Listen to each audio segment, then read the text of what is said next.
Gente querida, bom dia! Se você ainda não assistiu ao vídeo de estudo desta semana, é só clicar no link que está na descrição deste vídeo, tá bem? Estamos meditando sobre o texto de Gênesis 20.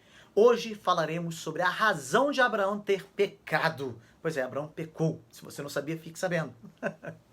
Um dos motivos foi que, apesar de Abraão ter sido justificado pela fé, como vimos em Gênesis 15, versículo 6, ainda possuía uma natureza pecaminosa. Deus havia lhe dado um novo nome, de Abrão para Abraão, mas isso não mudou sua velha natureza. Se dissermos que não temos pecado nenhum, a nós mesmos nos enganamos, e a verdade não está em nós. 1 João 1, versículo 8. Por causa do Espírito que habita em nós, Gálatas 5, versículo 16 seguinte, e da obra de Cristo na cruz, como nos ensina Romanos 6, os cristãos podem dominar a velha natureza, mas isso não acontece automaticamente. Se esperamos vencer a tentação, devemos andar no Espírito. Isso nos leva à segunda questão. Abraão mudou-se para o território inimigo. Depois de viver em Hebrom, que significa comunhão, durante cerca de 20 anos, decidiu ir para a terra dos filisteus. Gerar ficava próximo à fronteira, mas ainda assim era perigoso ficar lá. Talvez tenha sido a destruição de Sodoma e Gomorra que levou Abraão a querer mudar-se. Qualquer que tenha sido o motivo, não foi uma decisão sábia. É verdade que Abraão não desceu para o Egito como havia feito antes, em Gênesis 12, como nós já vimos aqui. Ainda estava dentro dos limites da terra que Deus havia lhe prometido, mas sua mudança colocou-o numa posição arriscada, digamos assim. Vigiai e orai, para que não entreis em tentação. Mateus 26, versículo 41. Depois de chegar a Gerar, Abraão começou a andar pelas aparências e não pela fé, pois passou a ter medo, conforme nos diz Gênesis 20, versículo 11. O medo de homens e a fé em Deus são duas coisas que não podem habitar juntas no mesmo coração.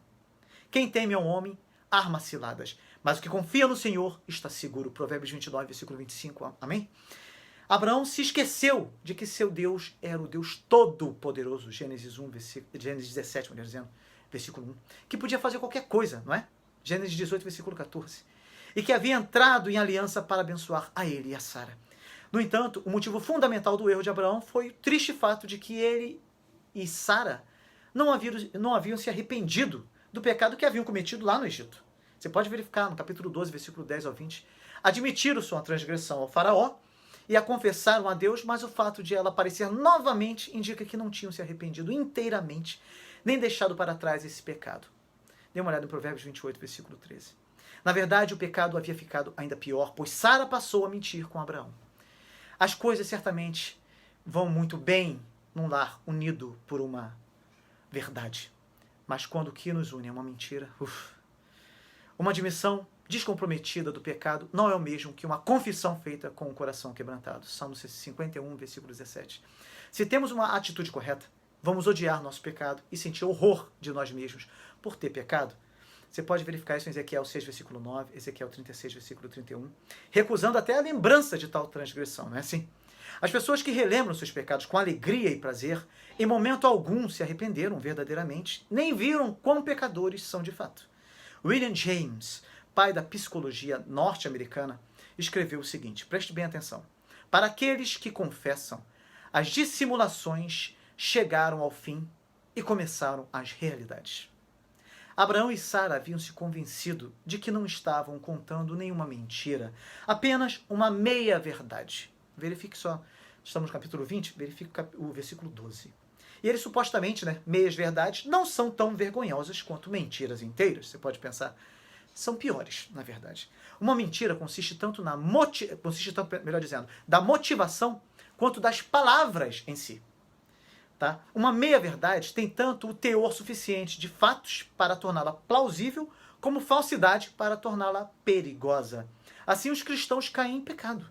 No entanto, isso não anula sua fé nem destrói sua salvação, claro, mas pode fazer levar seu testemunho cair em descrédito. Que o seu testemunho seja firmado na rocha, na verdade absoluta. Em nossos dias, existe gente que tem o hábito de dar até cor para a mentira. Mentira branca, por exemplo. Isso é um engano, né? A mentira está relacionada a uma intenção de enganar. E foi isso que Abraão fez. Ele enganou Abimeleque. O texto não dá nenhuma margem para pensarmos em agir de forma semelhante, usando de artifícios como as meia-verdades para alcançarmos algum objetivo, enganando assim as pessoas.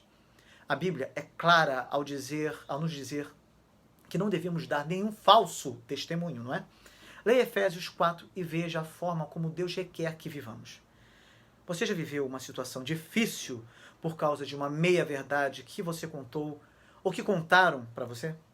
Conte-nos aqui nos comentários. Não deixe de fazer isso, pois vai ser importante para você contar e para outras pessoas também que irão ler os seus comentários, tá bem? Não deixe de dar o seu like também, de compartilhar essa mensagem, pois certamente tem gente precisando ouvir a palavra de Deus. Até amanhã.